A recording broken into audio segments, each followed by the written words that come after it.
तो आज से कुछ समय पहले, मतलब 1 साल पहले, मैं और मेरे ऑनलाइन दोस्त रोज की तरह किसी फालतू चीज पे आर्ग्यूमेंट कर रहे होते हैं कि क्यों हाथी कूद नहीं सकते, और कैसे अगर तुम कंबल से पैर बाहर निकाल के सोते हो तो कोई मॉन्स्टर या चूड़ैल आके तुम्हें कच्चे चबा जाएगी, पर अगर तुम पैर अंदर करके सोते हो तो तुम्हारा कोई कुछ नहीं करेगा। फिर पैर अंदर कर लिया। तू अगली बार मिल, बताता हूँ तुझे। चैन से सोएगा ना अब तू। ले तेरा लाइट ऑन कर दिया, अब ठंड में बिस्तर से उठना पड़ेगा। ले तेरा पंखा भी ऑन कर दिया अब तो ऐसी किसी बात पे आर्ग्यूमेंट चल रहा होता है, तो उसी बीच न जाने मेरे दिमाग में क्या आता है और मैं बोलता हूँ, तुम लोग अच्छे लोग हो, हमें मिलना चाहिए। ये सुन के भैया सन्नाटा मच गया। हाँ क्या बोला तूने? आयु तुझे पता है ना ऑनलाइन दोस्त कभी मिल नहीं सकते। इनफैक्ट ऑनलाइन दोस्त जैसी तो कोई चीज ही नहीं होती, हम सब तो रोबोट है। आयु तू हमारा दोस्त हो ही नहीं सकता, हम जा रहे हैं। फिर उन लोगों ने एक दूसरे के गले में हाथ डाला और न जाने क्यों गुस्से में डोरेमोन का थीम सॉन्ग गाने लग गए, वो भी तमिल में।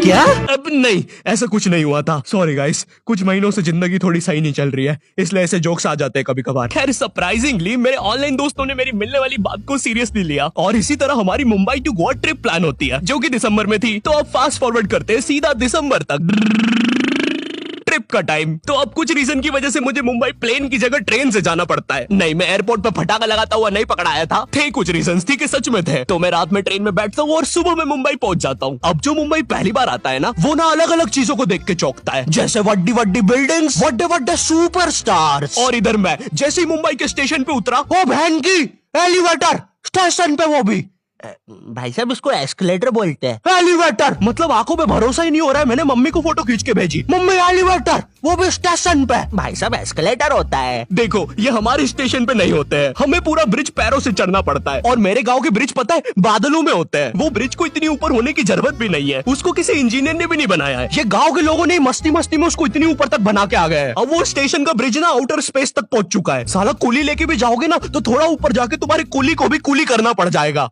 भाई साहब कुली करना पड़ेगा। अरे किया तो है तुम्हें। अरे आपको ने मुझे कुली करना पड़ेगा। रुको, कुली। हाँ जी भैया, इन्हें ऊपर तक छोड़िया हो यार। अरे पागल हो क्या मियाँ, ऊपर तक जाना है तो स्पेस सूट किधर है तुम्हारा? और ऑक्सीजन सिलेंडर लेके आए कि नहीं? ऊपर ऑक्सीजन बहुत कम है, हम लोग क्या बहुत ऊपर खड़े हैं मियाँ। देखो यहाँ से वो माउंट एवरेस्ट भी दिखता है। देखो आज की रात तो हमें ये सीढ़ियों पे सो के गुजारनी पड़ेगी। ऊपर पता नहीं कहाँ के खूंखार जानवर घूमते हैं। और सबसे जरूरी बात, हम लोगों के बीच में मैं सोऊंगा। मुझे मुंबई से अपने स्टेशन जाने में 10 घंटे लगते हैं, और फिर अपने ही शहर के स्टेशन से घर जाने में 6.25 महीने। अब तुम बोलोगे नॉट योर टाइप, तो बहुत ही विलेज पीपल है। हाँ तो ठीक है, हूँ मैं, नहीं होते हमारे यहाँ पे एक्सेलरेशन। भाई उसको एस्केलेटर। वीडियो को आगे बढ़ाते हैं। मुंबई जाने से पहले मुझे ऐसा लगा था कि वहाँ पे सब लोग मचाएंगे, येड़े चाले सीधे चाले, इस तरीके से बात करते होंगे। तो मैं भी ना फुल रेडी था। मैं स्टेशन से बाहर निकला और एक ऑटो रोका। तो सबसे पहले तो मैंने अपनी ट्रेन में खरीदी हुई 24 कैरेट आइस डायमंड चेन आगे करी। मैंने 20 रुपए में खरीदी थी, आगे अपना टाइम आएगा भी लिखा था, क्योंकि मुंबई में थे यार, थोड़ी अमीरी दिखनी चाहिए। कौन है अंबानी? है किधर रहता है वो, है क्या उसके पास ये? तो वो ऑटो वाला पूछता है किधर जाओगे? इधर मैं फुल मुंबई के स्वैग में। क्या बोलते ऑटो वाले चाचा, अंधेरी चलोगे क्या? चलो ना, मचाते ना अंधेरी में चल के। अंधेरी में तुम उजाला लेके आओ। ऑटो में क्यों बैठे हो? लैम्बोर्गिनी लाओ। ये अंधेरी में तुम आओ। क्यों चाचा? अरे भाग मादर है, कड़कती धूप में मुजरा दिखा रहे मेरे को। अभी भी ज्यादा दूर नहीं गए, ऑटो से चीप सकता हूँ। हम लोग हमारी मुंबई के अपार्टमेंट आ जाते हैं, वहाँ पर थोड़ा सा रेस्ट करते हैं, क्योंकि स्टेशन से अपार्टमेंट तक तो हम भगते भगते आए थे। वो ऑटो वाला पीछे पड़ा था ना। क्यों पीछे पड़े हो हमारे? जाओ ना। नहीं मजाक कर रहा हूँ। 700 रुपए की टैक्सी करनी पड़ी थी अपार्टमेंट तक। 700 रुपए की। 700 रुपए पता भी है कितने होते हैं? 700 रुपए में पता है तुम मुंबई में क्या क्या कर सकते हो? तुम कर सकते हो 700 रुपए में तुम 700 रुपए में वापस उसी टैक्सी में बैठ के स्टेशन जा सकते हो। भाई साहब मैंने 750 कर लिया है रेट। कितनी महंगी है मुंबई। तो अब मैं और मेरा दोस्त डेस्क, हम लोग हमारे बाकी 2 दोस्त से पहले आ गए थे। तो अब हमारे पास कुछ करने के लिए नहीं था। तभी मुझे मेरी एक फीमेल फ्रेंड ने मॉल में मिलने बुला लिया। तो हम लोग जाते हैं मिलने, वापस 700 लगा के।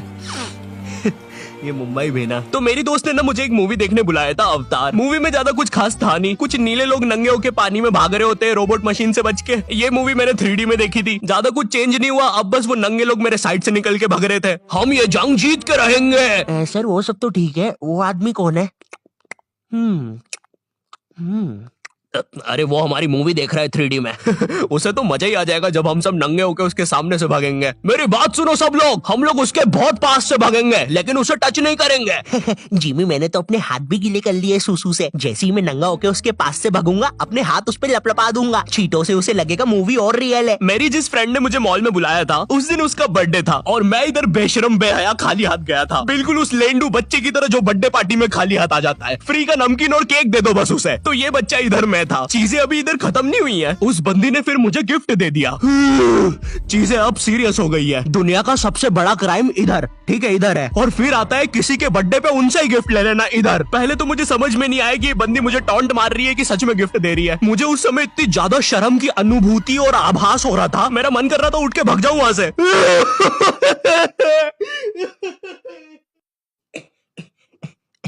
अरे वो बाहर बहुत गर्मी है ना, इसलिए मैंने सोचा स्प्राइट पी लूं आके। और पेरी पेरी फ्राइज भी मेरे फेवरेट है। देखो अगर उस टाइम में चाहता तो अपने पीछे वाले जेब से बटवा निकाल के एक 50 का करारा नोट और 1 रुपया लगा के बड्डा लिफाफा बना के उसे दे देता, लेकिन मैं कोई 80 साल का दादाजी नहीं हूँ और वो भी मेरी पोती नहीं है, तो अब मैं कुछ कर नहीं सकता था। इसलिए मैंने बेशर्मों की तरह उसका गिफ्ट ले लिया और कमियां भी निकाल रहा हूँ। घड़ी तो अच्छी लाई हो तुम, लेकिन फास्ट ट्रैक की लाती तो अच्छी है घड़ी। इस ट्रिप पर ना हमारे बहुत ज्यादा पैसे खर्च हो गए थे, इतने कि मैं अपने बेसमेंट वाले बच्चों को खाना तक नहीं खिला पा रहा हूँ। चुप रहो, मैंने कहा ना नहीं मिलेगा खाना। आप पैसे के लिए India number 1 opinion trading app Probo पे क्यों नहीं जाते? हाँ, आप बस यहाँ पे यस और नो का आंसर देके लाखों में पैसे कमा सकते हो। प्रोबो एक ट्रस्टेड ऐप है जिस पर 1 करोड़ से भी ज्यादा यूजर्स हैं। यहाँ पर क्रिकेट, फाइनेंस, एंटरटेनमेंट और कई सारी कैटेगरीज में क्वेश्चंस है। जैसे अभी T20 सीरीज में इंडिया वर्सेस आयरलैंड में कौन जीतेगा? इंडिया ही जीतेगी। तो मैंने यहाँ यस दबा के क्वांटिटी स्लाइडर को बढ़ा दिया। अब अगर मेरा ओपिनियन सही होता है तो मुझे रियल कैश मिलेगा। अरे लेकिन विराट कोहली भाई, मैंने आपको कब पकड़ा? यहाँ तुम गूगल पे, पेटीएम, यूपीआई की मदद से आराम से 24/7 विड्रॉ कर सकते हो। ओ बाय द वे मैं पुलिस हूँ, तुम्हारे बेसमेंट की जानकारी मिली थी और प्रोबो का लिंक डिस्क्रिप्शन में है। डाउनलोड करने पर हम सभी को 25 रुपए का वेलकम बोनस भी मिलेगा, तो अभी जाके डाउनलोड करो। रात तक मेरे बाकी दोस्त भी आ गए थे, तो फिर हमने मुंबई की फेमस जगह, अरे वहीं जहाँ सब लोग जाते हैं घूमने के लिए, वहाँ घूमना स्टार्ट कर दिया। लेकिन जब तुम तुम्हारे दोस्तों के साथ रहते हो तुम्हारे दिमाग में मस्ती रहती है। तो एक मॉल में हमें एक सांड वाला झूला दिखता है। अब उसे देख के एक 21 साल का मैच्योर आदमी क्या करता? पापा बहुत बीमार है, बहन की भी शादी करवानी है, मुझे लगता है सांडू मैं तुम पे घूमी घूमी करने के लिए थोड़ा बड़ा हो चुका हूँ। लेकिन मेरे 21 साल के दोस्त ने क्या किया? घूमी घूमी। अब यहाँ एक सांड को दूसरे सांड पे चढ़ता हुआ देख हमें भी मस्ती छूटी। हम भी भाग के वो झूले के पास, भैया और तेज चलाओ, भैया और तेज, भैया और चलाओ तेज। मैं मुंबई में एंग्री प्रास से भी मिला था। उन्होंने मुझे अपनी बिल्ली से खेलने दिया था और अपना मास्क भी पहनने दिया था। अच्छा चलो मास्क मैंने बिना पूछे पहन लिया था, कैमरा फुटेज में तो आ ही गया हूँ मैं वहाँ पर अपने मैनेजर सौरभ भैया से भी मिला था। हम लोग मुंबई में लास्ट में जुहू बीच पर गए थे। वहाँ पर सब कुछ बढ़िया था, ठंडी ठंडी हवाएं चल रही थी, सब कुछ बढ़िया था। लेकिन फिर आसमान में कहीं से उड़ने वाली बंदर प्रजाति छा गई। ये बंदर प्रजाति फुग्गे की बनी थी। मेरा नाम है बुबली बंदर, मैं इंसानियत पे कब्जा करने आया हूँ, तो चुपचाप अपने घुटने।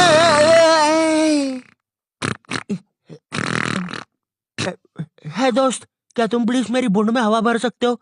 मुझे तुम्हारी दुनिया पे कब्जा करना है प्लीज। मुझे कोई दिक्कत नहीं है। कमलेश, कमलेश। हाँ मैंने सुन लिया था पहली बार में ही। कमलेश मैं जानती हूँ हम दोनों ज्यादा क्लोज नहीं है, लेकिन इसका मतलब ये नहीं तुम एक बंदर के साथ संबंध बना लोगे। मैं जा रही हूँ। कमलेश जाने दो उसे, मैं तुम्हें उससे भी ज्यादा चीजें दे सकता हूँ।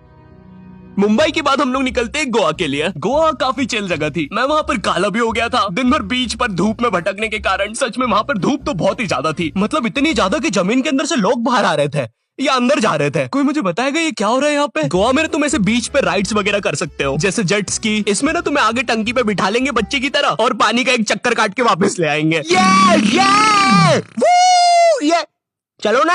अरे हो गया भैया, अरे हम तो किनारे से ही वापस आ गए। इसके बाद आती है कुछ जानलेवा राइड्स, डेंजर राइड, जिसमें तुम्हें बोट से समुद्र के बीचों बीच ले जाएंगे और पतंगा बना के उड़ा देंगे। एक और चीज रहती है, जब तुम समुद्र के बीचों बीच पहुंचते हो ना, तो वो बोट वाला तुमसे पूछता है कि तुम्हें पानी में जाना है क्या। तो अब यहाँ पे जिसको तैरना नहीं आता है वो तो कुछ नहीं बोलेगा, लेकिन उस समय मेरे दिमाग में पता नहीं क्या चल रहा था कि मुझे पूरे गोवा के एक्सपीरियंस लेने हैं। मुझे तैरना नहीं आता है, मैं उतर गया समुद्र में। शुरुआत के 2.25 सेकंड तो कुछ भी नहीं हुआ, फिर पानी मुझे नीचे खींचने लगता है।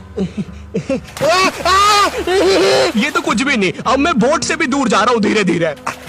भैया भैया भैया भैया घंटा नहीं सुन रहा मेरी बात, मेरी इधर फटी पड़ी है, मैं कुछ भी चिल्ला रहा हूँ पानी में।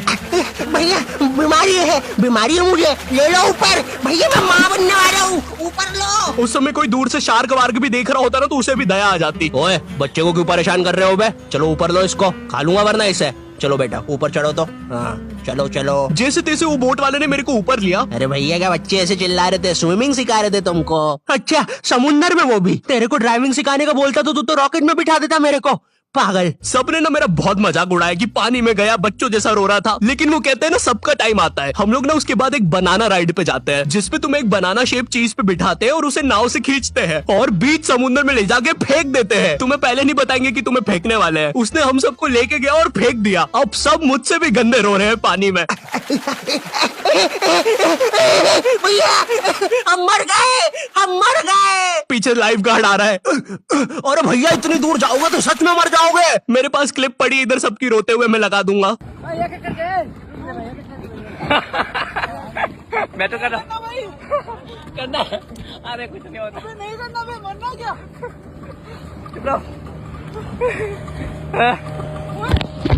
नहीं करना भाई। पर खैर कुछ भी बोलो, ये ट्रिप मेरे लिए one of the best trip थी अपने दोस्तों के साथ। आई होप तुम्हें ये वीडियो पसंद आई होगी, और अगर नहीं भी आती है तो बस इतना सा रुक जाओ, ठीक है? बस इतना सा। मैं एक बहुत ही प्यारी चीज पर काम कर रहा हूँ, ठीक है? बस वो आ ही गई, ये यहीं पे ये बस आ गई। और अगर तुम्हारे पास भी किसी चीज का ओपिनियन है तो अभी प्रोमो डाउनलोड करो, तुम्हें वेलकम बोनस में 25 रुपए में मिल जाएंगे। पर खैर इस वीडियो को लाइक करना मत भूलना, एम करते 8 लाख लाइक्स के लिए, ठीक है? मुझे पता है तुम कर सकते हो, ठीक है? अभी करो। एंड चैनल पे नए हो तो सब्सक्राइब कर देना। मैं मिलता हूँ तुमसे नेक्स्ट वीडियो में जो की बहुत जल्दी आने वाली है। तब तक के लिए बाय।